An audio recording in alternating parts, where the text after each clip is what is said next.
चल रही गुरबाणी शब्द की जो विचार है, जो गुर किरपा द्वारा आप सारे रल मिल के कर रहे हाँ। जिन्नी क सोझी गुरबाणी बख्शदी है उन्नी क विचार आप करते हाँ। ये सब किरपा है उसकी। पातशाह का बचन है, गुरबाणी कह सेवक जन मानै, प्रतख गुरु निस्तारे। अज का जो विचार का बचन है पातशाह का, पहला आपने सुनिया, बारे सुनिया, विचारिया, समझिया। हुण उस तो अगे शब्द है मन्ने। मन्ने शब्द हुंदा है प्रैजेंट वर्तमान की गल। जिते शब्द आउंदा मन्ना, मम्मे उत्ते अंग टिप्पी नन्ने नूं दलामा, वो हुंदा बीतिया समा। पातशाह कहते मन्ने की गत कही ना जाए, जे को कह पिछे पुछताए। कागद कलम न लिखण हार, मन्ने कावह करन विचार। हुण पिछे भी आपाने सुनिया सी कि कोई कहंदा सानू आकाशबाणी सुनी है, उन्हां दी व्याख्या कीती, सिद्धां दी, पीरां दी, सुरां दी, नाथां दी। उन्हां दे कीते होए दावे, उन्हां नूं सारिआं नूं पातशाह ने शुद्ध कीता, असलीयत दसी कि सच आए।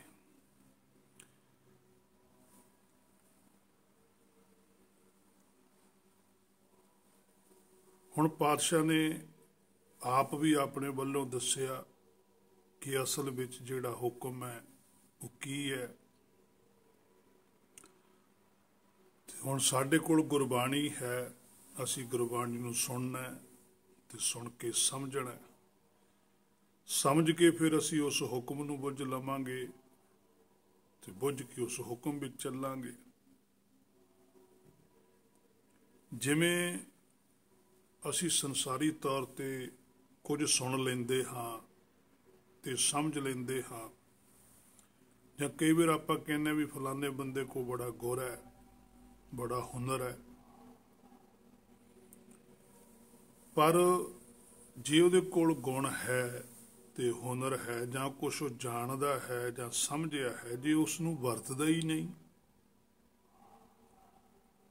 तो उसनूं की फायदा है उस चीज़ का। जिवें कोई भलवान है, वह ताकतवर है, बड़ी खुराक खाधी है, सारे पिंड विच उसकी चर्चा है, पर जे वह भलवानी किसी दे नाल घुलदा ही नहीं भलवान, तो फिर उसकी ताकत का किवें पता लगेगा। इसी तरह ही जिहड़ी गुरबाणी है जां जिस दे हिरदे विच भी सच है, हुण उस सच का किवें पता लगेगा कि जिन्ना चिर वो समाज दे विच सच बोलदा ही नहीं और उसदे सच नूं स्वीकार नहीं किया जाता। पातशाह कहंदे है, जब लग दुनिया रही है नानक, कुछ सुनीए कुछ कहीए। सच बारे सुनना भी है ते सच बारे कहना भी है, आखना भी है, क्योंकि सच ही सब तो वड्डी ताकत है। सच नूं सुनन वास्ते भी ताकत चाहिदी है ते सच नूं कहण वास्ते भी ताकत चाहिदी है। भाव के जदों किसी भलवान नूं ढाउणा है तो ताकत चाहिदी है, जे किसी भलवान ने दूजे भलवान नूं ढाउणा तो उहदे अंदर भी ताकत चाहिदी है। इसी तरह इधर भी एक दूजे नूं ढाया जांदा है, उसदे पखंडवाद दे उपर तर्क कीते जांदे हन, वार कीते जांदे है, प्रहार किया जाता कि उसके पखंड नूं चूरो चूर किया जाए, असलीयत प्रगट की जाए, असलीयत नूं सामने लिआंदा जाए ताकि किसी का भला हो सके। सो शुरुआत के अंदर पातशाह ने तां ही ये गुरबाणी पहली गुरबाणी है आदि श्री गुरु ग्रंथ साहब के अंदर।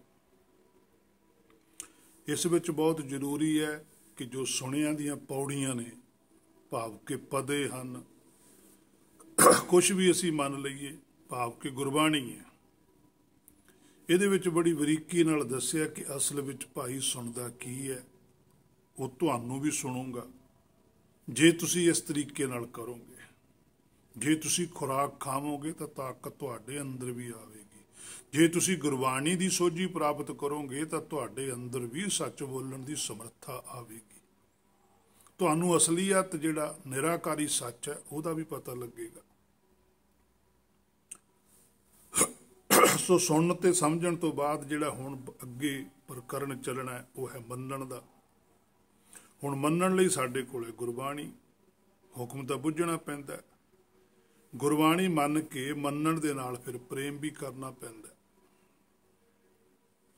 ਅੱਗੇ ਆ ਕੇ ਬਚਨ ਆ ਜਾਵੇਗਾ, ਜਿਵੇਂ ਪਾਤਸ਼ਾਹ ਕਹਿੰਦੇ ਸੁਣਿਆ ਮੰਨਿਆ ਮਨ ਕੀਤਾ ਭਾਉ ਅੰਤਰਗਤ ਤੀਰਥ ਮਲ ਨਾਉ, ਅੱਗੇ ਵਿਚਾਰ ਆਵੇਗੀ।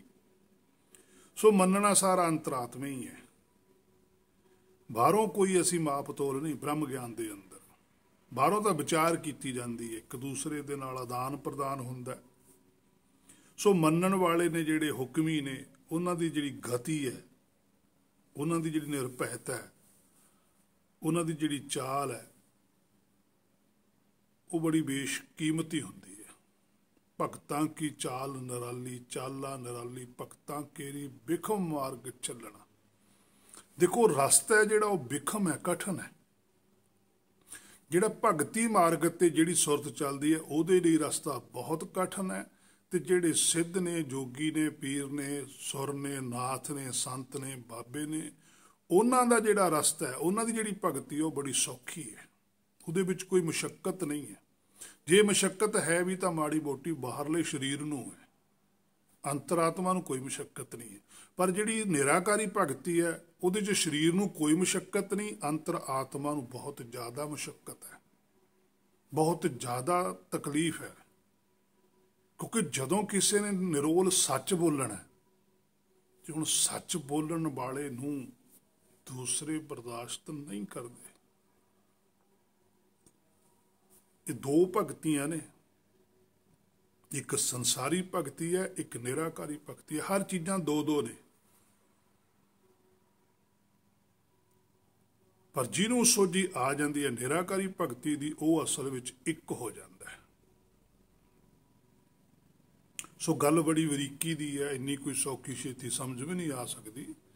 ਕਿਉਂਕਿ ਸਮਝਣ ਦੇ ਲਈ ਵੀ ਸੁਰਤ ਨੂੰ ਬਹੁਤ ਬਰੀਕ ਹੋਣਾ ਪੈਂਦਾ ਹੈ। ਜੇ ਕੋਈ ਚੀਜ਼ ਅਤੀ ਬਰੀਕ ਡਿੱਗੀ ਹੋਈ ਹੈ, ਉਹਨੂੰ ਚੱਕਣ ਵਾਸਤੇ ਵੀ ਬੜੀ ਬਰੀਕੀ ਦਾ ਸੋਝੀ ਹੋਣੀ ਬਹੁਤ ਜ਼ਰੂਰੀ ਹੈ। ਕਿ ਦੂਸਰੀ ਚੀਜ਼ ਵੀ ਇਕੱਠੀ ਨਾ ਹੋ ਜਾਵੇ। ਜਿਵੇਂ ਹੁਣ ਖੰਡ ਦਾ ਦਾਣਾ, ਚੀਨੀ ਦਾ ਦਾਣਾ ਰੇਤੇ 'ਚ ਡਿੱਗ ਪਿਆ, ਹੁਣ ਕਿਵੇਂ ਚੱਕਣਾ ਕਿ ਰੇਤਾ ਨਾਲ ਨਾ ਲੱਗ ਜਾਵੇ। ਚੱਕਣਾ ਵੀ ਜ਼ਰੂਰੀ ਹੈ, ਰੇਤਾ ਵੀ ਨਾਲ ਲੱਗਣ ਦੇਣਾ। ਹਰ ਹੈ ਖਾਂਡ ਰੇਤ ਮੈਂ ਬਿਖਰੀ, ਹਾਥੀ ਚੁਣੀ ਨਾ ਜਾਏ, ਕਹੋ ਕਬੀਰ ਗੁਰ ਭਲੀ ਬੁਝਾਈ, ਚਿੰਟੀ ਹੋਏ ਕਹਿ ਖਾਏ। ਇੰਨੀ ਸੁਰਤ ਬਰੀਕ ਕਰਨੀ ਪੈਂਦੀ ਹੈ ਕਿ ਜਿਵੇਂ ਰੇਤੇ ਦੇ ਵਿੱਚੋਂ ਜਿਹੜੀ ਕੀੜੀ ਹੈ ਉਹ ਖੰਡ ਦਾ ਦਾਣਾ ਚੱਕ ਲੈਂਦੀ ਹੈ, ਰੇਤਾ ਛੱਡ ਦਿੰਦੀ ਹੈ। ਇਸੇ ਤਰ੍ਹਾਂ ਗੁਰਮੁਖ ਦੀ ਜਿਹੜੀ ਸੁਰਤ ਹੈ ਉਹ ਇੰਨੀ ਬਰੀਕ ਹੁੰਦੀ ਹੈ ਕਿ ਇਸ ਮਾਇਆ 'ਚ ਉਹ ਸੱਚ ਲੱਭ ਲੈਂਦੀ ਹੈ। ਭਾਵ ਕਿ ਆ ਮਾਇਆ ਦੇ ਅੰਦਰ ਹੀ ਸਰੀਰ ਹੈ, ਸਰੀਰ ਦੇ ਅੰਦਰ ਹੀ ਜੋਤ ਹੈ, ਉਹ ਜੋਤ ਨੂੰ ਲੱਭ ਲੈਂਦੀ ਹੈ, ਉਹ ਇਸ ਮਨ ਨੂੰ ਲੱਭ ਲੈਂਦੀ ਹੈ। ਇਸ ਮਨ ਕੋ ਕੋਈ ਖੋਜੋ ਭਾਈ, ਉਹ ਖੋਜ ਲੈਂਦੀ ਹੈ ਕਿ ਮਨ ਕੀ ਚੀਜ਼ ਹੈ। ਪਹਿਲਾਂ ਤਾਂ ਪਤਾ ਲੱਗੇ ਮਨ ਕੀ ਚੀਜ਼ ਹੈ, ਫੇਰ ਹੀ ਜਾ ਕੇ ਸੋਝੀ ਆਉਂਦੀ ਹੈ। ਸੋ ਮੰਨੇ ਕੀ ਗਤ ਕਹੀ ਨਾ ਜਾਏ। ਜਿਹੜਾ ਮੰਨਦਾ ਹੁਕਮ ਨੂੰ, ਉਹਦੀ ਜਿਹੜੀ ਗਤੀ ਹੈ ਉਹ ਕਹੀ ਨਹੀਂ ਜਾ ਸਕਦੀ। ਭਾਵ ਕਿ ਉਹਦੇ ਮੁੱਖੋਂ ਜਿਹੜੀ ਵੀ ਗੱਲ ਕਹੀ ਜਾਵੇਗੀ, ਹੁਕਮ ਬਾਰੇ ਬੋਲੇਗਾ, ਉਹਨੂੰ ਕੋਈ ਕੱਟ ਨਹੀਂ ਸਕਦਾ, ਉਹਦੀ ਕੋਈ ਮੁਖਾਲਫਤ 'ਚ ਨਹੀਂ ਖੜ ਸਕਦਾ। ਜੇ ਕੋਈ ਖੜੂਗਾ ਵੀ ਆ ਕੇ ਤਾਂ ਉਸ ਨੂੰ ਉਹਦਾ ਜਵਾਬ ਦੇਣਾ ਪਊਗਾ। ਜਿਹੜਾ ਮੰਨ ਰਿਹਾ ਹੈ, ਜਿਹੜੀ ਸੁਰਤ ਹੁਕਮ ਚੱਲ ਰਹੀ ਹੈ, ਭਾਣੇ ਵਿੱਚ ਚੱਲ ਰਹੀ ਹੈ, ਤੇ ਜਿਨ੍ਹਾਂ ਨੇ ਉਂਝ ਹੀ ਕਹਿ ਦਿੱਤਾ ਵੀ ਅਸੀਂ ਵੀ ਤਾਂ ਭਾਣੇ 'ਚ ਹੀ ਚੱਲਦੇ ਹਾਂ, ਅਸੀਂ ਕਿਹੜਾ ਵੀ ਉਹਦੇ ਭਾਣੇ ਤੋਂ ਬਾਹਰ ਚੱਲਦੇ ਹਾਂ, ਫਿਰ ਉਹਨਾਂ ਲਈ ਪਾਤਸ਼ਾਹ ਨੇ ਇਹ ਵੀ ਅੱਗੇ ਲਿਖਿਆ ਕਿ ਜੇ ਕੋ ਕਹੇ ਪਿੱਛੇ ਪੁਛਤਾਏ। ਉਹ ਇਹੋ ਜਿਹੀਆਂ ਗੱਲਾਂ ਕਹਿ ਜਾਂਦੇ ਨੇ ਸੰਸਾਰ ਦੇ ਅੰਦਰ, ਕਹਿੰਦੇ ਨੇ, ਉਹ ਹੁੰਦਾ ਨਹੀਂ ਉਸੇ ਤਰ੍ਹਾਂ। ਫਿਰ ਉਹ ਆਪਣਾ ਪਛਤਾਵਾ ਚੱਲਣਾ ਪੈਂਦਾ ਵੀ ਅਸੀਂ ਆਹ ਬਚਨ ਕੀਤੇ ਸੀ, ਹੋਏ ਤਾਂ ਹੈ ਨਹੀਂ। फिर उन्हां दे जिहड़े अनुयायी ने वो उस गल नूं बदल दिंदे जां वो आप बदल दिंदे कि जी होना तो इस तरह सी, परमेश्वर का भाणा बन गया, परमेश्वर कुछ भी कर सकता है। वो फिर गल नूं बदलदे आ, अपना पछतावा ਜ਼ਾਹਰ नहीं करते। पातशाहियां ने उन्होंने कहा कि तुसीं ये गल्लां आखियां कि जिहड़ी धरती है वो एक बलद दे सिर ते खड़ी है, बलद कच्छू के थले खड़ा, उत्ते खड़ा है, कच्छू के थले फिर बलद खड़ा है, कोई कुछ कह रहा कोई कुछ कह रहा, पर वो पछताउंदे सी, अंदरों पछताउंदे सी भी असीं इन्हां नूं हुण की जवाब दईए। सो मन्ने की गत कही ना जाए, ਇਹਦੇ बारे ਆਪਾਂ थोड़ा ਜਿਹਾ गुरबाणी तो भी बचन होर पुछदे हां सच्चे पातशाह तो। जिवें पातशाह कहंदे आ अंग 41 ਦੇ ਉੱਪਰ सतगुर बचन रतन है जो मन्ने सो हर रस खाए। कहंदे हुण सतगुर की है, सतगुर बचन रतन है। असल में जिहड़ा सतगुर शब्द है इहदा भाव है ज्ञान। सतगुर ज्ञान दे स्वरूप है, ज्ञान का ही स्वरूप सतगुर है। ताही पातशाह ने लिखा सतगुर ते खाली को नहीं, भी सतगुर तो खाली कोई नहीं, भाव के अंतर आत्मा जिहड़ी उहदे सुग्यान तो बिना कोई भी जोत खाली नहीं। हर एक जोत नूं अपना ज्ञान है, उन्होंने अपने आप की सोझी तां नहीं आ रही क्योंकि वह डिवाइड हुई हुई है। वो आप अपनी जो सोझी लैण का मारा ਜਾਂ अपनी आप नहीं जानन के बजाय वो जो बाहर दृष्टमान है, अखां नूं दिस रहा है, वो ओहदी सोझी लैण च पै गया। वो जिन्नी एनर्जी उन्हें अपने आप नूं जानन वास्ते लाउणी सी, उन्हें बाहर जिहड़ी सृष्टि चल रही है उहदे ते सारा जोर लाता। जद कि बाहरली सृष्टि तो सामने है, सामने दिखती चीज़ ते कदे भी जोर नहीं लाईदा, वो तो चख के वरती दी है। जोर उस चीज़ ते लाईदा जिहड़ी चीज़ अपने कोल नहीं है, जिहड़ी दृष्टमान नहीं आ रही, ਉਹਦੀ खोज करने वास्ते दा जोर लगता। जिहड़ी चीज़ पई हुई सामने है, हुण माया सामने है, हे मेरे माना तू उल्ट करदा है सारा कुछ। जिहड़ी चीज़ ते जोर लाउणा सी वो तू कहंदा भी फ्रीओ मिल जावे, वो नहीं मिलनी, ਉਹਦੇ ਲਈ बहुत मशक्कत करनी पैंदी है। जिनी नाम ध्याया गए मशक्कत घाल, उन्होंने बहुत मशक्कत करनी पई है। जिन्हां दा ध्यान हुक्म च चला गया, पता लग गया भी हुक्म भी कोई चीज़ है, पर हुक्म च ध्यान ले जाण लई बड़ी मशक्कत करनी पई। मशक्कत की करनी पई कि सारी माया चों ध्यान पट्टना पिया। मन माया में फद रहे हो, फसे हुए मन नूं बाहर कढे। साडे पैर च कंडा चुभ जावे तो उस कंडे नूं बाहर कढण लई किन्नी तकलीफ चलनी पैंदी है। इसी तरह मन नूं माया चों पट्टण दे लई किन्नी तकलीफ हुंदी है। ये तो हुण उही जाणदा जिहने मन पट्टिया। ये उहनूं ही पता तकलीफ की नहीं। जिस तन लगे सोई तन जाना, अवर के जाना पीर पराई। है मेरे मना पातशाह ने सब कुछ क्लीयर किया। सो सतगुर बचन रतन है, सतगुर ही बचन है, उही रतन है, शुद्ध सुग्यान है। जो मन्ने, जिहड़ा उस चीज़ नूं मन लवे, सो हर रस खाए।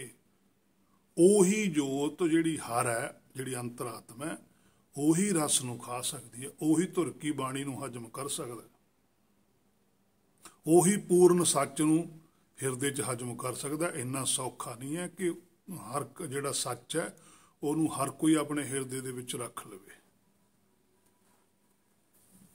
अंग 141 उपर भी पातशाह कहंदे रब की रजाए मन्ने सिर उपर, करता मन्ने सो आप गवावे। हुण इत्थे रब शब्द लाता, इस्लाम वाले रब भी कहंदे। रब की असल विच शब्द रब है, रब रविया होया, इहनूं रब कहने। रब की रजाए मन्ने सिर उपर, कोई रब की रजा नूं अपने सिर उपर रखे, अपने मूल की गल बारे कोई सोझी प्राप्त करनी चाहे, अपनी बुद्धि के उपर उस चीज़ नूं लागू करे। पहला मन मन्ने, ਕਰਤਾ ਮੰਨੇ, ਹੁਕਮ ਨੂੰ ਮੰਨੇ ਸਾਰਾ ਕੁਝ, ਵੀ ਜੋ ਕੁਝ ਕਰ ਰਿਹਾ ਕਰਤਾ ਹੁਕਮ ਹੈ, ਆਪ ਗਵਾਵੇ। ਪਰ ਹੁਣ ਕਰਤਾ ਹੁਕਮ ਨੂੰ ਤਾਂ ਮੰਨਿਆ ਜਾਊ ਜੇ ਉਹਨੇ ਆਪਣੇ ਆਪ ਨੂੰ ਗਵਾਊ। ਹੁਣ ਆਪਣੇ ਆਪ ਨੂੰ ਗਵਾਉਣਾ ਕੀ ਹੁੰਦਾ ਹੈ? ਆਪਣਾ ਆਪ ਨੂੰ ਗਵਾਉਣਾ ਹੁੰਦਾ ਆਪਣੀ ਸੋਚ ਛੱਡਣੀ, ਆਪਣੀ ਇੱਛਾ ਛੱਡਣੀ, ਗੁਰਬਾਣੀ ਦੀ ਇੱਛਾ ਦੇ ਨਾਲ ਚੱਲਣਾ, ਆਪਣੇ ਵੱਲੋਂ ਕੋਈ ਐਫਰਟ ਨਹੀਂ ਕਰਨਾ। ਫਿਰ ਕਈ ਵਾਰ ਮਨ 'ਚ ਇਹ ਵੀ ਗੱਲ ਆਵੇਗੀ ਜਾਂ ਸੁਣਨ ਵਾਲਿਆਂ ਦੇ ਵੀ ਫਿਰ ਜੇ ਆਪਣੀ ਇੱਛਾ ਹੀ ਛੱਡਤੀ, ਫਿਰ ਆਪਾਂ ਇੱਥੇ ਸੰਸਾਰ 'ਚ ਕੁਛ ਵੀ ਨਾ ਕਰੀਏ, ਕੋਈ ਘਰ ਨਾ ਬਣਾਈਏ, ਕੋਈ ਰੋਟੀ ਨਾ ਬਣਾਈਏ, ਕੋਈ ਚਾਹ ਨਾ ਬਣਾਈਏ, ਕੋਈ ਪਾਣੀ ਨਾ ਪੀਏ, ਵੀ ਇਹ ਤਾਂ ਸਾਡੀ ਇੱਛਾ ਨਹੀਂ। ਗੁਰਬਾਣੀ ਤਾਂ ਕਿਤੇ ਨਹੀਂ ਕਹਿੰਦੀ ਵੀ ਰੋਟੀ ਖਾਇਆ ਜਾ ਕੇ ਜਾਂ ਪਾਣੀ ਪੀਆ। ਇਸ ਤਰ੍ਹਾਂ ਦੇ ਸਵਾਲ ਕਈ ਬੰਦੇ ਠਾਲ ਲੈਣਗੇ, ਪਰ ਗੁਰਬਾਣੀ ਗੱਲ ਬ੍ਰਹਮ ਗਿਆਨ ਦੀ ਕਰਦੀ ਹੈ। ਜਿਹੜਾ ਸਰੀਰ ਕਰਕੇ ਜੋ ਭੋਜਨ ਲੋੜੀਂਦੇ ਆ, ਜਿਹੜੀਆਂ ਵਸਤੂਆਂ ਬਾਹਰਲੇ ਸਰੀਰ ਵਾਸਤੇ ਲੋੜੀਂਦੀਆਂ ਨੇ, ਉਹ ਸਾਨੂੰ ਇੱਥੋਂ ਹੀ ਪ੍ਰਾਪਤ ਕਰਨੀਆਂ ਪੈਣਗੀਆਂ। ਉਹਨਾਂ ਲਈ ਸਾਨੂੰ ਸਾਰਾ ਕੁਝ ਕਰਨਾ ਪੈਣਾ। ਘਰ ਵੀ ਬਣਾਉਣੇ ਪੈਣਗੇ, ਪੈਸਾ ਵੀ ਚਾਹੀਦਾ, ਰਾਸ਼ਨ ਵੀ ਚਾਹੀਦਾ, ਕੱਪੜਾ ਲੀੜਾ ਵੀ ਚਾਹੀਦਾ, ਸੁੱਖ ਸਹੂਲਤਾਂ ਵੀ ਚਾਹੀਦੇ ਨੇ, ਸਾਰਾ ਕੁਝ ਚਾਹੀਦਾ।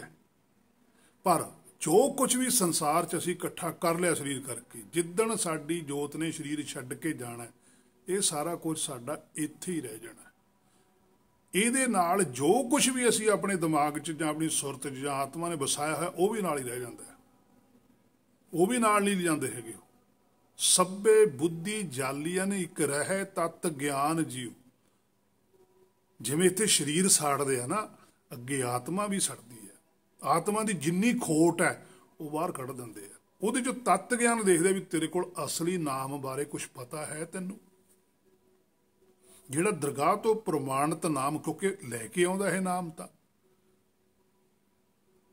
ਨੌਨਿਧ ਅੰਮ੍ਰਿਤ ਪ੍ਰਭ ਕਾ ਨਾਮ ਦੇਹੀ ਮੈਂ ਇਸਕਾ ਵਿਸਰਾਮ। ਉਹ ਤਾਂ ਇਹਦੀ ਦੇਹੀ ਦੇ ਵਿੱਚ ਹੈਗਾ ਹੀ ਹੈਗਾ ਕਿ ਉਹਦੇ 'ਚ ਕਿੰਨਾ ਵਾਧਾ ਕੀਤਾ ਕਿ ਜਾਂ ਉਹ ਗਵਾਇਆ।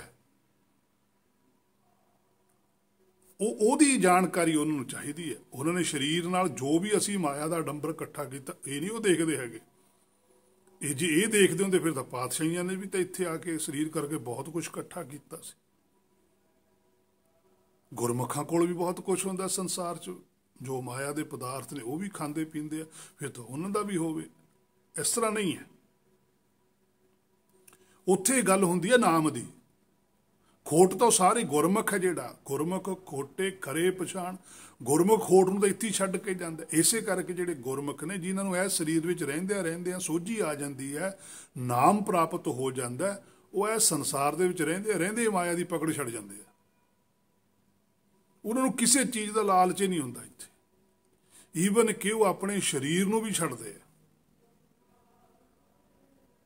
ਬਹੁਤ ਵੱਡੀ ਗੱਲ ਹੈ। ਵੈਸੇ ਕਹਿ ਦੇਣਾ ਸੌਖੀ ਗੱਲ ਹੈ, ਇਹਨੂੰ ਮੰਨਣਾ ਬਹੁਤ ਔਖਾ ਹੈ। ਤਾਂ ਹੀ ਪਾਤਸ਼ਾਹ ਨੇ ਕਿਹਾ ਮੰਨੇ ਕੀ ਗਤ ਕਹੀ ਨਾ ਜਾਏ। ਕਹਿ ਦੇਣਾ ਕੋਈ ਸੌਖਾ ਨਹੀਂ ਹੈ, ਪਰ ਮੰਨ ਲੈਣਾ ਤੇ ਮੰਨੇ ਤੋਂ ਬਾਅਦ ਜਦੋਂ ਸੁਰਤ ਨੇ ਗਤੀ ਕਰਨੀ ਹੈ, ਉਹਦੀ ਵਿਖਿਆਨ ਨਹੀਂ ਹੋ ਸਕਦਾ। ਸੋ ਇੱਕ ਸਹਰ ਕੇ ਨਾਮ ਬਿਨ ਅੱਗੇ ਲਈਏ ਖੋ। ਸਾਰਾ ਕੁਝ ਖੋਹ ਲੈਣਾ। ਉਹਨੇ ਕਹਿਣਾ ਵੀ ਇੱਥੇ ਰੱਖ ਦੇ, ਇਹ ਤੇਰੇ ਕਿਸੇ ਕੰਮ ਦਾ ਨਹੀਂ ਹੈਗਾ। ਨਾਮ ਦਿਖਾ, ਕਿਉਂਕਿ ਨਾਮ ਇਹਦੇ ਕੋਲ ਆ। ਉਹ ਕਹਿੰਦੇ ਦਿਖਾ। ਜਦੋਂ ਇਹਨੇ ਨਾਮ ਦਿਖਾਉਣਾ ਹੈ, ਉਹ ਨਾਮ ਦਾ ਡੁਪਲੀਕੇਟ ਹੈ। ਜਿਹੜਾ ਅਸਲੀ ਨਾਮ ਹੈ ਹਿਰਦੇ ਦੇ ਅੰਦਰ ਪਿਆ, ਉਹ ਤਾਂ ਉਵੇਂ ਹੀ ਪਿਆ, ਉਹਦਾ ਤੈਨੂੰ ਪਤਾ ਹੀ ਨਹੀਂ ਹੈਗਾ। ਡੁਪਲੀਕੇਟ ਕਰੰਸੀ ਹੈ, ਅਸਲੀ ਬਾਰੇ ਨਹੀਂ ਪਤਾ। ਪਰ ਜਿਹੜੀ ਡੁਪਲੀਕੇਟ ਕਰੰਸੀ ਹੈ, ਡੁਪਲੀਕੇਟ ਨਾਮ ਹੈ, ਉਹਨੂੰ ਵੀ ਇਹ ਨਾਮ ਹੀ ਮੰਨ ਰਿਹਾ। ਜਿਵੇਂ ਕਿਸੇ ਬੰਦੇ ਕੋਲ ਕਰੰਸੀ ਡੁਪਲੀਕੇਟ ਹੋਵੇ ਸੰਸਾਰ 'ਚ, ਉਹਨੂੰ ਨਾ ਪਤਾ ਹੋਵੇ ਵੀ ਇਹ ਡੁਪਲੀਕੇਟ ਆ, ਉਹ ਤਾਂ ਹੀ ਕੋਈ ਵੀ ਕਰੰਸੀ ਹੈ ਮੇਰੇ ਕੋਲ ਵੀ ਅਸਲੀ ਨੋਟ ਨੇ। ਉਹ ਨੋਟ ਹੀ ਕਹੂ, ਅਸਲੀ ਵੀ ਨਹੀਂ ਕਹਿੰਦਾ, ਉਹ ਕਹਿੰਦਾ ਨੋਟ ਨੇ। ਪਰ ਉਹਨਾਂ ਨੋਟਾਂ ਦੀ ਪਰਖ ਚੋਰੀ ਕਰਦਾ, ਬੈਂਕ ਵਾਲੇ ਕਰਦੇ ਆ, ਜਾਂ ਕੋਈ ਜਾਣਕਾਰ ਬੰਦਾ ਕਰਦਾ। ਉਹ ਦੇਖ ਕੇ ਦੱਸਦਾ ਵੀ ਇਹ ਨੋਟ ਤੇਰਾ ਜਾਲੀ ਹੈ। ਉਹ ਕਹਿੰਦਾ ਯਾਰ ਮੈਂ ਦਿਹਾੜੀ ਕੀਤੀ ਹੈ, ਫਲਾਣੇ ਨੇ ਦਿੱਤਾ, ਜਾਲੀ ਥੋੜ੍ਹਾ ਅਸਲੀ ਹੈ। ਉਹ ਬੈਂਕ ਜਾਂਦਾ, ਬੈਂਕ ਵਾਲੇ ਦੱਸ ਦਿੰਦੇ ਵੀ ਅਸਲੀ ਤੇ ਨਕਲੀ 'ਚ ਆਹ ਫਰਕ ਹੈ ਜੀ। ਇਸੇ ਤਰ੍ਹਾਂ ਜਦੋਂ ਸਾਡੀ ਜੋਤ ਨੇ ਸਰੀਰ ਛੱਡਣਾ, ਉਹਨਾਂ ਨੇ ਅਸਲੀ ਨਾਮ ਸਾਡੇ ਮੂਹਰੇ ਕਰ ਦੇਣਾ, ਕਿਉਂਕਿ ਸਾਡੇ ਅੰਦਰ ਹੀ ਤਾਂ ਪਿਆ। ਉਹ ਕਹਿੰਦੇ ਆਹ ਹੈ। ਉਹ ਕਹਿੰਦਾ ਜੀ ਫਿਰ ਮੈਂ ਇਹ ਤਾਂ ਦੇਖਿਆ ਹੀ ਨਹੀਂ ਹੈਗਾ, ਨਾ ਮੈਨੂੰ ਇਹਦੇ ਬਾਰੇ ਕਿਸੇ ਨੇ ਦੱਸਿਆ ਵੀ ਤੇਰੇ ਹਿਰਦੇ 'ਚ ਵੀ ਕੋਈ ਨਾਮ ਆ। ਮੈਨੂੰ ਤਾਂ ਬਾਹਰੋਂ ਕਹਿੰਦੇ ਸੀ ਵੀ ਆਹ ਨਾਮ ਜਪ, ਆਹ ਗੁਰਮੰਤਰ ਹੈ, ਆਹ ਮੂਲ ਮੰਤਰ ਹੈ, ਇਹਨੂੰ ਜਪਿਆ ਕਰ। ਕਹਿੰਦੇ ਮੈਂ ਤਾਂ ਉਹੀ ਜਪੀ ਗਿਆ। ਉਹ ਕਹਿੰਦੇ ਵੀ ਸਾਨੂੰ ਤਾਂ ਪਤਾ ਨਹੀਂ ਉਹਦੇ ਬਾਰੇ, ਸਾਡੇ ਦੇ ਤਾਂ ਆ ਹੈ ਨਾਮ। ਉਹ ਜਿਹੜਾ ਕੁਝ ਤੂੰ ਕਰਕੇ ਆ ਉਹ ਗਿਆਨ ਹੈ, ਤੂੰ ਗਿਆਨ ਜਪ ਕੇ ਹੈ, ਭਾਵ ਕਿ ਤੈਨੂੰ ਜਾਣਕਾਰੀ ਤਾਂ ਹੈ, ਇਸ ਗੱਲ ਦਾ ਤਾਂ ਪਤਾ ਹੈ ਵੀ ਨਾਮ ਵੀ ਕੋਈ ਚੀਜ਼ ਹੈ, ਨਾਮ ਦੇ ਨਾਲ ਹੀ ਤਰਿਆ ਜਾਂਦਾ ਹੈ। ਆਤਮਾ ਵੀ ਕੋਈ ਚੀਜ਼ ਹੈ, ਆਤਮਾ ਸ਼ੁੱਧ ਹੋਣੀ ਚਾਹੀਦੀ ਹੈ, ਆਤਮਾ ਮੈਲੀ ਹੈ, ਇਸ ਚੀਜ਼ ਦਾ ਗਿਆਨ ਤਾਂ ਹੈ। ਇਹ ਨਹੀਂ ਗੱਲ ਕਿ ਗਿਆਨ ਨਹੀਂ। ਹੁਣ ਸਾਰੀ ਸੰਸਾਰ, ਸਾਰੀ ਦੁਨੀਆ ਕਹਿੰਦੀ ਨਾਮ ਜਪਦੇ, ਸਾਡੇ ਅੰਦਰ ਆਤਮਾ ਹੈ ਜੀ, ਆਤਮਾ ਸ਼ੁੱਧ ਹੁੰਦੀ ਹੈ ਜੀ, ਆਤਮਾ ਮੈਲੀ ਹੁੰਦੀ ਹੈ, ਆਤਮਾ ਨੇ ਜਾ ਕੇ ਕਿਸੇ ਨਾਲ ਮਿਲਣਾ। ਸੋ ਇਹਨਾਂ ਗੱਲਾਂ ਦਾ ਗਿਆਨ ਤਾਂ ਹੈ, ਪਰ ਮਿਲੀ ਤਾਂ ਕੋਈ ਹੈ ਨਹੀਂ। ਜੇ ਕੋਈ ਮਿਲੂਗਾ, ਇਹ ਵੀ ਨਾਲ ਹੈ, ਪਾਤਸ਼ਾਹ ਨੇ ਇਹ ਵੀ ਦੱਸਿਆ ਵੀ ਜੇ ਕੋਈ ਆਤਮਾ ਪ੍ਰਾਤਮਾ ਨਾਲ ਮਿਲ ਗਈ, ਜਿਹਦੇ ਕੋਲ ਉਹ ਅਸਲੀ ਨਾਮ ਹੈ, ਉਹਦੇ ਬਾਰੇ ਵੀ ਦੱਸਿਆ ਪਾਤਸ਼ਾਹ ਨੇ। ਨਹੀਂ ਤਾਂ ਫਿਰ ਹਰੇਕ ਹੀ ਕਹਿ ਦੂ ਮੇਰੇ ਕੋਲ ਵੀ ਨਾਮ ਹੈਗਾ ਜੀ। ਸਭ ਕਹਤੇ ਹੈ ਪਾਇਆ, ਘਾਟ ਨਾ ਕਿਨੀ ਕਹਾਇਆ। ਪਾਤਸ਼ਾਹ ਕਹਿੰਦੇ ਫਿਰ ਸਾਰੇ ਕਹਿ ਦੇਣਗੇ। ਉਹਨਾਂ ਦੀ ਫਿਰ ਨਿਸ਼ਾਨੀ ਵੀ ਪਾਤਸ਼ਾਹ ਨੇ ਦੱਸੀ ਵੀ ਉਹਨਾਂ 'ਚ ਆਹ ਕੁਆਲਿਟੀ ਹੁੰਦੀ ਹੈ ਜਿਹਦੇ ਕੋਲ ਅਸਲੀ ਨਾਮ ਜਿਹਨੇ ਹਿਰਦੇ 'ਚੋਂ ਪ੍ਰਗਟ ਕੀਤਾ ਹੈ। ਪਰ ਉਹ ਬਿਰਲਾ ਹੁੰਦਾ ਹੈ। ਕੋਟਨ ਮੈਂ ਕੋ ਜਿਹੇ ਨਾਰਾਇਣ ਚੀਜ਼, ਕਰੋੜਾਂ ਅਰਬਾਂ ਖਰਬਾਂ ਦੇ ਵਿੱਚੋਂ ਇੱਕ ਜੋਤ ਹੈ ਜਿਹਨੂੰ ਅਸਲੀ ਨਾਮ ਬਾਰੇ ਪਤਾ ਲੱਗਦਾ ਹੈ। ਇਹ ਮੇਰੇ ਮਨਾ, ਹੁਣ ਤੂੰ ਆਪਣੇ ਅੰਦਰ ਝਾਤੀ ਮਾਰ ਵੀ ਤੂੰ ਕਿੱਥੇ ਖੜਾ ਹੈ। ਤੂੰ ਅਸਲ ਵਿੱਚ ਗਿਆਨ ਜਪਦਾ ਹੈ। ਜਦ ਤੂੰ ਗਿਆਨ ਨੂੰ ਪੂਰਾ ਜਪ ਲੇਗਾ, ਫਿਰ ਇਹਦਾ ਤਪ ਕਰੇਗਾ, ਤਪ ਤੋਂ ਬਾਅਦ ਤਪ ਪੂਰਾ ਹੋ ਗਿਆ, ਫਿਰ ਸੰਜਮ ਹੋਊਗਾ, ਸੰਜਮ ਤੋਂ ਬਾਅਦ ਧਰਮ ਹੈ, ਫਿਰ ਨਿਰਾਕਾਰੀ ਸੱਚ ਨੇ ਹਿਰਦੇ 'ਚ ਆਉਣਾ, ਫਿਰ ਉਹਨੇ ਅੰਦਰੋਂ ਪ੍ਰਗਟ ਹੋ ਜਾਣਾ, ਫਿਰ ਤੁਰਕੀ ਬਾਣੀ ਪ੍ਰਗਟ ਹੁੰਦੀ ਹੈ। ਪਹਿਲਾਂ ਭਾਂਡਾ ਸਾਫ਼ ਕੀਤਾ ਜਾਂਦਾ ਹੈ, ਸੁਕਾਇਆ ਜਾਂਦਾ ਹੈ, ਸੁਕਾ ਕੇ ਕੱਪੜਾ ਚੰਗੀ ਤਰ੍ਹਾਂ ਫੇਰਿਆ ਜਾਂਦਾ, ਉਹਦੇ ਵਿੱਚ ਫੇਰ ਜਾ ਕੇ ਅਨਮੋਲ ਵਸਤੂ ਪਵਾਈ ਜਾਂਦੀ ਹੈ। ਅਮੁੱਲ ਗੁਣ ਨੇ, ਇਹ ਅਨਮੋਲ ਵਸਤੂ ਹੈ, ਫੇਰ ਉਹਦੇ ਵਿੱਚੋਂ ਪ੍ਰਗਟ ਹੋ ਜਾਣੀ ਹੈ। ਸੋ ਕਰਤਾ ਮੰਨੇ ਆਪ ਗਵਾਵੇ। ਹੁਣ ਆਪਣੇ ਆਪ ਨੂੰ ਉਹੀ ਗਵਾ ਸਕਦਾ ਜਿਹੜਾ ਹੁਕਮ ਨੂੰ ਕਰਤਾ ਮੰਨੇ। ਜਿਹਨੇ ਹੁਕਮ ਨੂੰ ਕਰਤਾ ਨਹੀਂ ਮੰਨਿਆ, ਉਹ ਆਪਣਾ ਆਪਾ ਨਹੀਂ ਗਵਾ ਸਕਦਾ। ਅੰਗ 142 ਉੱਪਰ ਪਾਤਸ਼ਾਹ ਕਹਿੰਦੇ ਹੁਕਮ ਮੰਨੇ ਸਰਦਾਰ ਦਰ ਦੀ ਬਾਣੀ ਹੈ। ਆ ਸਰਦਾਰ ਦੀ ਡੈਫੀਨੇਸ਼ਨ ਦੇਤੀ। ਹੁਣ ਸਾਡੇ ਤਾਂ ਹਰੇਕ ਨੂੰ ਹੀ ਸਰਦਾਰ ਕਹਿ ਦਿੰਦੇ ਆ, ਸਰਦਾਰ ਗੁਰਮੀਤ ਸਿੰਘ, ਸਰਦਾਰ ਫਲਾਨਾ ਸਿੰਘ, ਸਾਡੇ ਕੋਲ ਸਰਦਾਰੀ ਹੈ, ਸਿਰ ਦੇ ਅੱਗੇ ਸਰਦਾਰੀਆਂ ਲਈਆਂ। ਸਾਡੇ ਤਾਂ ਪਤਾ ਨਹੀਂ ਇਹਨਾਂ ਸ਼ਬਦਾਂ ਦੇ ਨਾਲ ਕੈਸਾ ਖਿਲਵਾੜ ਕੀਤਾ ਪਿਆ। ਸਾਡੇ ਤਾਂ ਹਰ ਕੋਈ ਬੰਦਾ ਹੀ ਸਰਦਾਰ ਹੈ, ਪਰ ਗੁਰਬਾਣੀ 'ਚ ਦਰਗਾਹ 'ਚ ਕਿਹੜਾ ਸਰਦਾਰ ਹੈ ਉਹਦੀ ਜਾਣਕਾਰੀ ਦਿੱਤੀ। ਕਹਿੰਦੇ ਹੁਕਮ ਮੰਨੇ ਸਰਦਾਰ ਉਹ ਹੈ ਜਿਹੜਾ ਹੁਕਮ ਨੂੰ ਮੰਨਦਾ। ਸਰਦਾਰ ਸੀ ਗੁਰੂ ਨਾਨਕ ਸਾਹਿਬ, ਸਰਦਾਰ ਸੀ ਸ੍ਰੀ ਕਬੀਰ ਸਾਹਿਬ, ਸਰਦਾਰ ਸੀ ਸ੍ਰੀ ਸਦਨਾ ਜੀ ਪਾਤਸ਼ਾਹ। ਸਾਡੀ ਤਾਂ ਐਡੀ ਕਮਜ਼ੋਰੀ ਹੈ ਜਿਹੜੀ ਅੱਜ ਸਿੱਖ ਮੱਤ ਵਾਲੇ ਨੇ, ਇਹਨਾਂ ਦੇ ਸ਼ਬਦਾਂ ਦੇ ਵਿੱਚ ਵੀ ਬੜੀ ਨਫ਼ਰਤ ਭਰੀ ਹੋਈ ਹੈ। ਧੰਨਾ ਜੀ, ਸਦਨਾ ਜੀ, ਨਾਮਦੇਵ ਜੀ, ਕਬੀਰ ਜੀ, ਪਰਮਾਨੰਦ ਜੀ, ਪਰ ਜਦੋਂ ਆਉਂਦੀ ਹੈ ਗੱਲ ਇੱਧਰ, ਇਹ ਕਹਿੰਦੇ ਧੰਨ ਧੰਨ ਸ਼੍ਰੀ ਗੁਰੂ ਨਾਨਕ ਦੇਵ ਜੀ ਸੱਚੇ ਪਾਤਸ਼ਾਹ। ਇੱਧਰ ਕਿੰਨਾ ਵਿਸ਼ਲੇਸ਼ਣ ਹੈ, ਉਹਨਾਂ ਲਈ ਜਮਾਂ ਹੀ ਸਤਿਕਾਰ ਨਹੀਂ ਹੈ, ਕਿਉਂਕਿ ਮਾਨਸਿਕਤਾ ਇੰਨੀ ਜ਼ਿਆਦਾ ਗਿਰ ਚੁੱਕੀ ਹੈ ਕਿ ਪਤਾ ਹੀ ਨਹੀਂ ਹੈ। ਜੇ ਕੋਈ ਭੁਲੇਖੇ ਨਾਲ ਇਹ ਵੀ ਗੱਲ ਕਹਿ ਦੇਵੇ ਵੀ ਧੰਨ ਧੰਨ ਸ੍ਰੀ ਸੱਚੇ ਪਾਤਸ਼ਾਹ, ਧੰਨਾ ਜੀ ਨਿਰੰਕਾਰ, ਤਾਂ ਲੋਕ ਦੇਖਣ ਲੱਗ ਜਾਂਦੇ ਵੀ ਆਹ ਕੀ ਕਹਿਤਾ ਇਹਨੇ। ਲੋਕਾਂ ਨੂੰ ਬੜਾ ਅਜੀਬ ਲੱਗਦਾ ਹੈ ਸ਼ਬਦ, ਕਿਉਂਕਿ ਲੋਕ ਮਾਨਸਿਕਤਾ ਤੌਰ ਤੇ ਨਹੀਂ ਜਿਉਣਾ ਚਾਹੁੰਦੇ। ਲੋਕ ਜਿਉਂਦੇ ਆ ਭਾਵਨਾ ਦੇ ਜ਼ੋਰ ਤੇ, ਕਿ ਜਿਹਨੂੰ ਬਸ ਅਸੀਂ ਸਮਝਦੇ ਹਾਂ ਬਸ ਉਹੀ ਸਭ ਕੁਝ ਹੈ, ਬਾਕੀ ਨਹੀਂ ਕੁਝ ਵੀ। ਪਰ ਜਦ ਕਿ ਮਹੱਲੇ ਪੰਜਵਾਂ, ਮਹੱਲਾ ਪਹਿਲਾ, ਮਹੱਲਾ ਦੂਜਾ, ਮਹੱਲਾ ਤੀਜਾ, ਮਹੱਲਾ ਚੌਥਾ, ਮਹੱਲਾ ਪੰਜਵਾਂ, ਮਹੱਲਾ ਨੌਵਾਂ, ਪਾਤਸ਼ਾਹੀ 10ਵੀਂ, ਇਹਨਾਂ ਦੀ ਗੁਰਬਾਣੀ ਪੜ੍ਹ ਕੇ ਦੇਖੋ ਇਹਨਾਂ ਨੇ ਉਹਨਾਂ ਪੁਰਖਾਂ ਲਈ ਕੀ ਕੀ ਸ਼ਬਦ ਵਰਤੇ ਹੋਏ। ਇਹ ਬਾਣੀ ਭਗਤ ਰਵਿਦਾਸ ਜੀ ਕੀ, ਭਗਤ ਰਵਿਦਾਸ ਜੀ ਕੀ ਲਿਖਿਆ। ਇਹ ਬਾਣੀ ਭਗਤ ਨਾਮਦੇਵ ਜੀ ਕੀ, ਇਹ ਬਾਣੀ ਭਗਤ ਸ੍ਰੀ ਕਬੀਰ ਜੀ ਕੀ। ਬਹੁਤ ਫਰਕ ਹੈ। पर फर्क ਉਹਨੂੰ ਪੈਂਦਾ ਜਿਹਨੇ ਅੱਗਾ ਦੇਖਿਆ। ਜਿਹਨੇ ਅੱਗਾ नहीं देखिया ਉਹਨੂੰ कोई फर्क नहीं पैंदा। ਉਹਨੂੰ ਸੰਸਾਰ 'ਚ फर्क ਪੈਂਦਾ है। ਉਹ ਸੰਸਾਰ ਦੇ ਵਿੱਚ ਆਪਣੀ ਕਮਿਊਨਿਟੀ ਨੂੰ ਖੁਸ਼ ਕਰਨ ਵਾਸਤੇ ਜਾਂ ਜਿਹੜੇ ਇਲਾਕੇ 'ਚੋਂ ਵਿਚਰਦਾ ਹੈ ਜਾਂ ਜਿਹੜੇ ਸਥਾਨ 'ਤੇ ਵਿਚਰਦਾ ਉਹਨਾਂ ਲੋਕਾਂ ਨੂੰ ਖੁਸ਼ ਕਰਨ ਵਾਸਤੇ ਆਪਣਾ ਜੀਵਨ ਲਾ ਰਿਹਾ। ਜਿਹੜਾ ਗੁਰਮੁਖ ਹੈ ਉਹ ਆਪਣਾ ਜੀਵਨ ਲਾ ਰਿਹਾ ਕਿ ਮੈਂ ਆਪਣੇ ਘਰੇ ਜਾਣਾ ਵਾਪਸ ਸੱਚਖੰਡ ਵਿੱਚ।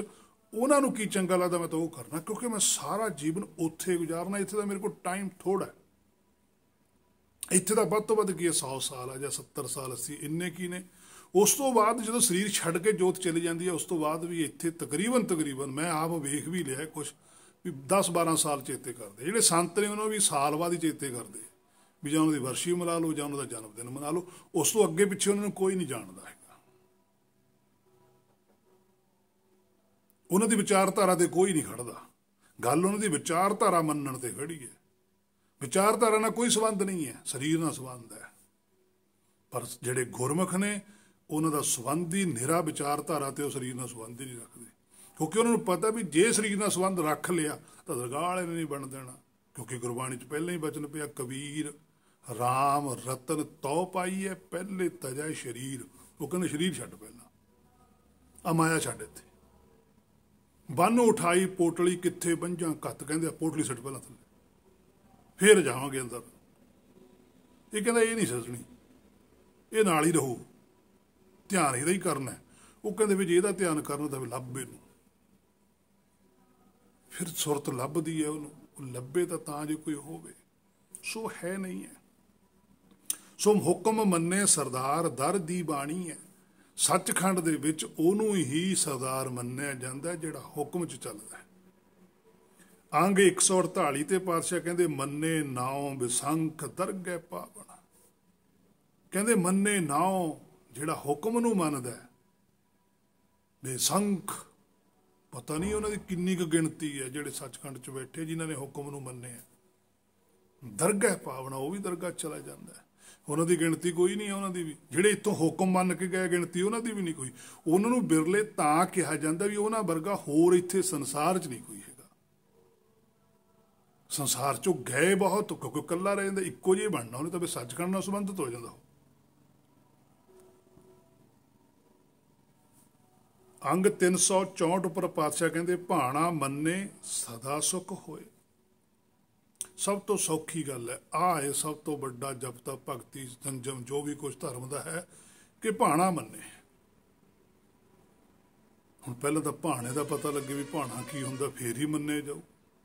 ਸਾਡੇ ਦਾ ਭਾਣਾ ਸ਼ਬਦ ਸਿਰਫ ਇੱਕ ਵਾਰੀ ਵਰਤਦੇ ਆ ਜਦੋਂ ਕੋਈ ਸਾਡੇ ਸੰਸਾਰ 'ਚ ਸਰੀਰ ਛੱਡ ਜਾਂਦਾ। ਜਦੋਂ ਜੋਤ ਸਰੀਰ ਛੱਡ ਕੇ ਚਲੀ ਜਾਂਦੀ ਫਿਰ ਕਹਿੰਦੇ ਜੀ ਭਾਣਾ ਮੰਨਣਾ ਚਾਹੀਦਾ। ਕੀ ਕਰ ਸਕਦੇ ਆ ਹੁਣ? ਉਹਦਾ ਭਾਣਾ ਮਿੱਠਾ ਕਰਕੇ ਮੰਨੋ, ਜਦ ਕਿ ਮਿੱਠਾ ਭਾਣਾ ਸਰੀਰ ਵਿੱਚ ਰਹਿੰਦਿਆਂ ਖੁਦ ਮੰਨਣਾ। ਇਹ ਵੀ ਅਸੀਂ ਪਰਿਵਾਰ ਨੂੰ ਕਹਿੰਦੇ ਵੀ ਪਿੱਛੇ ਪਰਿਵਾਰ ਨੂੰ ਭਾਣਾ ਬੋਲਣ ਦੀ ਤਾਕਤ ਬਖਸ਼। ਇਹਦਾ ਮਤਲਬ ਪਰਿਵਾਰ ਭਾਣਾ ਮੰਨੇ, ਅਸੀਂ ਨਹੀਂ ਮੰਨਣਾ ਹੈਗਾ, ਕਿਉਂਕਿ ਸਾਡਾ ਕਿਹੜਾ ਮਰਿਆ ਕੋਈ।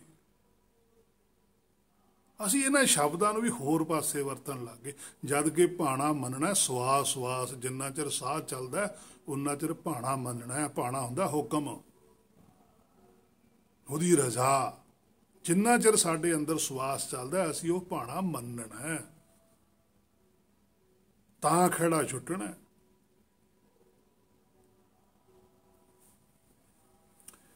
ਅੱਗੇ ਇੱਕ ਬਚਨ ਆਇਆ ਸੀ ਗਤ ਮੰਨੇ ਕੀ ਗਤ ਕਹੀ ਨਾ ਜਾਏ।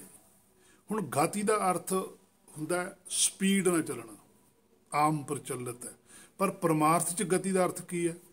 ਟਿਕ ਜਾਣਾ। ਚੱਲਣਾ ਵੀ ਹੈ ਤੇ ਟਿਕਣਾ ਵੀ ਹੈ। ਇਹ ਬੜੀ ਵੱਡੀ ਗੱਲ ਹੈ। ਇੱਕ ਥਾਂ ਤੇ ਮਨ ਨੂੰ ਥਿਰ ਕਰ ਦੇਣਾ, ਥਿਰ ਕਰਕੇ ਉਹਨੂੰ ਦਿਖਾਉਣਾ ਸਾਰਾ ਕੁਝ।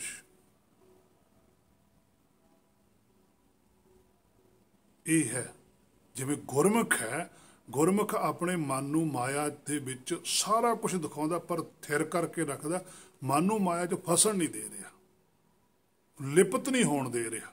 ਦੇਖ ਸਾਰਾ ਕੁਝ ਮਾਇਆ ਦਾ ਰਿਹਾ, ਵਰਤ ਸਾਰਾ ਕੁਝ ਰਿਹਾ, ਪਰ ਲਿਪਤ ਨਹੀਂ ਹੋਣ ਦਿੰਦਾ। ਇਹ ਹੈ ਮੰਨੇ ਕੀ ਗਤ। ਗਤ ਦਾ ਅਰਥ ਹੁੰਦਾ ਥਿਰ, ਟਿਕ ਜਾਣਾ। ਥਿਰ ਘਰ ਵੈਸੋ, ਕਹਿੰਦਾ ਟਿਕ ਕੇ ਬੈਠ, ਸਾਰਾ ਕੁਝ ਦੇਖ। ਦੇਖਣ ਤੋਂ ਮਨਾਹੀ ਨਹੀਂ ਹੈ, ਸਾਰਾ ਕੁਝ ਦੇਖ, ਪਰ ਹੱਥ ਨਹੀਂ ਲਾਉਣਾ। ਹੱਥ ਲਾਉਣ ਤੋਂ ਮਲਾਈ ਆ, ਕਹਿੰਦੇ ਦੇਖ ਲਓ ਚੰਗੀ ਤਰ੍ਹਾਂ, ਦੇਖਣ ਤੋਂ ਕੋਈ ਰੋਕ ਨਹੀਂ, ਪਰ ਹੱਥ ਨਹੀਂ ਲਾਉਣਾ। ਹੱਥ ਨਾ ਲਾਈ ਕਸੁੰਬੜ ਹੈ ਜਲ ਜਾਸੀ ਟੋਲਾ। ਕਹਿੰਦੇ ਜੇ ਮਾੜ ਜਾ ਵੀ ਹੱਥ ਲਾ ਲਿਆ, ਹੱਥ ਕੀ ਹੈ? ਧਿਆਨ। ਕਿ ਜੇ ਤੂੰ ਮਾੜ ਜਾ ਵੀ ਧਿਆਨ ਕਰ ਲਿਆ ਵੀ ਆਹ ਵੀ ਚੀਜ਼ ਬਹੁਤ ਵਧੀਆ, ਤਾਂ ਉੱਥੇ ਜੁੜ ਜਾਣਾ। ਬਸ ਤੂੰ ਉਹਦੇ ਨਾਲ ਜੁੜਿਆ ਨਹੀਂ ਤਾਂ ਪਿਛਲਾ ਹਿੱਸਾ ਰਿਹਾ ਨਹੀਂ, ਉਹਨੇ ਤਾਂ ਮੈਲ ਲੱਗ ਜਾਣੀ ਹੈ। ਹੁਣ ਉਹਨੂੰ ਮੈਲ ਨੂੰ ਕਦੋਂ ਲਾਏਗਾ? ਉਹ ਮੈਲ ਨੇ ਵੱਧਦੀ ਚਲੇ ਜਾਣਾ, ਵੱਧਦੀ ਵੱਧਦੀ ਵੱਧਦੀ ਵੱਧਦੀ ਤੈਨੂੰ ਸ਼ਰਮ ਆਉਣ ਲੱਗ ਜਾਣੀ ਹੈ, ਤੇ ਤੇਰਾ ਸੁਭਾਅ ਬਣ ਜਾਣਾ, ਤੇ ਮੈਲ ਨੂੰ ਹੀ ਸੱਚ ਮੰਨ ਕੇ ਚੱਲਣਾ ਲੱਗ ਜਾਣਾ। ਸੋ ਅੰਗ 26 ਉੱਪਰ ਪਾਤਸ਼ਾਹ ਕਹਿੰਦੇ ਗੁਰ ਕੈ ਸ਼ਬਦੀ ਮਨ ਜੀਤਿਆ, ਗਤ ਮੁਕਤੀ ਘਰ ਮਹਿ ਪਾਏ। ਗੁਰ ਕੈ ਸ਼ਬਦੀ, ਆ ਜਿਹੜਾ ਗੁਰ ਕੈ ਸ਼ਬਦੀ ਹੈ, ਜਿਹੜੀ ਗੁਰਬਾਣੀ ਆ ਸਾਡੇ ਕੋਲ, ਇਹ ਗੁਰਮੁਖਾਂ ਨੇ ਸਾਨੂੰ ਦਿੱਤੀ ਹੈ। ਜਿਨ੍ਹਾਂ ਨੂੰ ਤੁਰਕੀ ਬਾਣੀ ਸੁਣੀ ਹੈ ਉਹਨਾਂ ਨੇ ਸਾਨੂੰ ਦੱਸਿਆ ਕਿ ਤੁਸੀਂ ਤੁਰਕੀ ਬਾਣੀ ਕਿਵੇਂ ਸੁਣ ਸਕਦੇ ਹੋ। ਸ਼ਬਦੀ, ਐਸ ਉਪਦੇਸ਼ ਦੇ ਨਾਲ ਮਨ ਜੀਤਿਆ, ਮਨ ਨੂੰ ਮਨਾਇਆ ਵੀ ਨਹੀਂ ਵਾਕਈ ਜੋ ਗੁਰਬਾਣੀ 'ਚ ਲਿਖਿਆ ਇਹ ਸਹੀ ਹੈ, ਆਪਾਂ ਐਵੇਂ ਹੀ ਚੱਲਣਾ। ਗਤ ਮੁਕਤੀ, ਕਹਿੰਦੇ ਥਿਰ ਹੋ ਕੇ ਫਿਰ ਉਹ ਮੁਕਤ ਹੈ। ਮੁਕਤ ਹੁੰਦਾ ਜਿਹੜਾ ਮਾਇਆ ਨੂੰ ਛੱਡੀ ਬੈਠਾ ਹੋਵੇ, ਤਾਂ ਹੀ ਥਿਰ ਹੋਊਗਾ। ਜੇ ਛੱਡਿਆ ਹੋ ਕੁਛ, ਸਿਰ ਦੇ ਉੱਪਰ ਬਹੁਤ ਵੱਡੀ ਪੰਡ ਹੈ, ਜੇ ਉਹਨੂੰ ਲਾ ਕੇ ਸਿੱਟ ਦੀਏ ਤਾਂ ਸਾਹ ਆ ਜਾਂਦਾ, ਲੱਕਾਂ ਦਾ ਸੌਖੇ ਹੋਏ। ਇਸੇ ਤਰ੍ਹਾਂ ਜਦੋਂ ਸਿਰ ਦੇ ਉੱਪਰੋਂ ਸੁਰਤ ਦੇ ਵਿੱਚੋਂ ਮਾਇਆ ਦੀ ਪੋਟਲੀ ਲਾ ਕੇ ਮਾਰੀ, ਕਹਿੰਦਾ ਸ਼ੁਕਰ ਹੈ ਹੁਣ ਟਿਕਾ ਹੈ। ਘਰੇ ਮਹਿ ਪਾਏ, ਕਹਿੰਦੇ ਹਿਰਦੇ 'ਚ ਹੀ ਬੈਠਾ, ਬਾਹਰ ਤਾਂ ਕਿਤੇ ਹੈ ਨਹੀਂ। ਹਿਰਦੇ 'ਚ ਬੈਠੇ ਬੈਠੇ ਨਹੀਂ, ਸਿਰ ਦੇ ਉੱਪਰ ਪੋਟਲੀ ਬੰਨੀ ਹੋਈ ਹੈ। ਔਰ ਪੋਟਲੀ 'ਚ ਭਾਰ ਕੀ ਹੈ? ਹਉਮੈ, ਮੋਹ, ਭਰਮ, ਭੈ, ਭਾਰ। ਆਹ ਭਾਰ ਹੈ, ਚਾਰ ਵਸਤੂਆਂ ਦਾ ਭਾਰ ਲਈ ਬੈਠਾ ਸਿਰ ਤੇ। ਅੰਗ 82 ਉੱਪਰ ਪਾਤਸ਼ਾਹ ਕਹਿੰਦੇ ਮੈਂ ਧਰ ਨਾਮ ਆਧਾਰ ਹੈ, ਹਰ ਨਾਮੇ ਤੇ ਗਤ ਮਿਤ। ਕਹਿੰਦੇ ਮੈਂ ਧਰ ਨਾਮ ਆਧਾਰ ਹੈ, ਕਹਿੰਦੇ ਮੇਰੀ ਤਾਂ ਜਿਹੜੀ ਧਿਰ ਹੈ ਉਹ ਨਾਮ ਹੀ ਹੈ, ਉਹੀ ਆਧਾਰ ਹੈ। ਹਰ ਨਾਮੇ ਤੇ, ਉਸ ਨਾਮ ਦੇ ਦੁਆਰਾ ਹੀ ਗਤ ਹੋਈ ਹੈ, ਟਿਕਿਆ ਤੇ ਮਤ ਹੋਈ ਹੈ, ਸੋਝੀ ਆਈ ਹੈ। ਅੰਗ 145 ਉੱਪਰ ਪਾਤਸ਼ਾਹ ਕਹਿੰਦੇ ਵਿੱਚ ਹਉਮੈ ਕਰ ਦੁਖ ਰੋਈ, ਕਉ ਨਾਨਕ ਕਿਨ ਵਿਦ ਗਤ ਹੋਈ। ਕਹਿੰਦੇ ਹੁਣ ਤੁਹਾਡਾ ਹਾਲ ਪਾਤਸ਼ਾਹ ਕਹਿੰਦੇ ਇਹ ਹੈ ਕਿ ਵਿੱਚ ਹਉਮੈ ਕਰ ਦੁਖ, ਤੁਹਾਡੇ ਅੰਦਰ ਹਉਮੈ ਹੈ, ਹਉ ਹੁੰਦੀ ਹੈ ਭਰਮ, ਮੈਂ ਹੁੰਦੀ ਹੈ ਮਾਇਆ ਦੀ ਪਕੜ, ਇੱਛਾ। ਦੁੱਖ ਰੋਈ, ਦੋਨੇ ਦੁਖੀ ਨੇ, ਮੂਲ ਵੀ ਦੁਖੀ ਹੈ, ਆਤਮਾ ਵੀ ਦੁਖੀ ਹੈ। ਕਹੋ ਨਾਨਕ ਕਿਨ ਵਿਦ ਗਤ ਹੋਈ। ਨਾਨਕ ਜੀ ਕਹਿੰਦੇ ਕਦੇ ਇਹ ਵਿਧੀ ਬਾਰੇ ਜਾਣਨ ਦੀ ਕੋਸ਼ਿਸ਼ ਕੀਤੀ ਹੈ ਤੁਸੀਂ ਵੀ ਕਿਹੜੀ ਵਿਧੀ ਹੈ ਜਿਹਦੇ ਨਾਲ ਮੇਰੀ ਗਤੀ ਹੋ ਜਾਵੇ, ਮੈਨੂੰ ਟਿਕਾ ਆ ਜਾਵੇ, ਮੈਨੂੰ ਸ਼ਾਂਤੀ ਆ ਜਾਵੇ, ਮੈਂ ਅੱਗੇ ਬਾਰੇ ਕੁਝ ਸੋਚ ਸਕਾਂ। ਕਹਿੰਦੇ ਉਹਦੇ ਬਾਰੇ ਕਦੇ ਵਿਚਾਰਿਆ ਨਹੀਂ। ਸੋ ਮੰਨੇ ਕੀ ਗਤ ਕਹੀ ਨਾ ਜਾਏ। ਇੱਥੋਂ ਤੱਕ ਇਸ ਬਚਨ ਦੀ ਆਪਾਂ ਨੇ ਅੱਜ ਵਿਚਾਰ ਕੀਤੀ ਹੈ। ਅਗਲਾ ਜਿਹੜਾ ਬਚਨ ਹੈ, ਜੇ ਕੋ ਕਹਿ ਪਿੱਛੇ ਪਛਤਾਏ, ਇਸ ਦੀ ਵਿਚਾਰ ਜੇ ਗੁਰ ਨੇ ਕਿਰਪਾ ਕੀਤੀ ਫਿਰ ਕੀਤੀ ਜਾਵੇਗੀ। ਸੋ ਹੋਈਆਂ ਬੇਅੰਤ ਭੁੱਲਾਂ ਦੀ ਖਿਮਾ। ਬੁਲਾਓ ਫਤਿਹ। ਵਾਹਿਗੁਰੂ ਜੀ ਕਾ ਖਾਲਸਾ, ਵਾਹਿਗੁਰੂ ਜੀ ਕੀ ਫਤਿਹ।